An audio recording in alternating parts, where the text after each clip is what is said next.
రేపు త్రాగునీరు అవసరమని ఒక 50 టీఎంసీల రిజర్వాయర్ కట్టిండు. నిజానికి నేను ఆ జిల్లా మంత్రిని.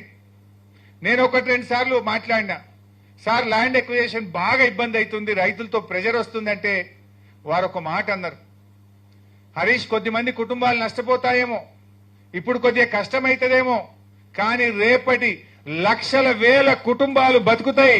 రేపటి తెలంగాణకు ఇది జీవధార అవుతుంది. మల్ల గట్టలేము. కష్టమైనా సరే రేపు మనం రాజకీయాలు శాశ్వతం కాదు, ప్రజలు శాశ్వతం, నీళ్లు శాశ్వతం. ఇది హైదరాబాద్ దగ్గరగా ఉంది. 50 టీఎంసీ రిజర్వాయర్ కట్టాలని చెప్పి పట్టుబట్టి ఆయన గారు ఆ రిజర్వాయర్ ని కట్టించారు. ఇలా అదే వరమైంది కదా. ఇవాళ రేవంత్ రెడ్డి ఇంతకన్నా ఎగురుతుండు. ఏమెగురుతుండు? కాళేశ్వరం కూలిందని ఒక దిక్కు అంటాడు, మల్లన్న సాగర్ నుంచి హైదరాబాద్ కు 20 టీఎంసీల నీళ్లు తెస్తా అని 6,000 కోట్లతో టెండర్లు పిలిచిండు.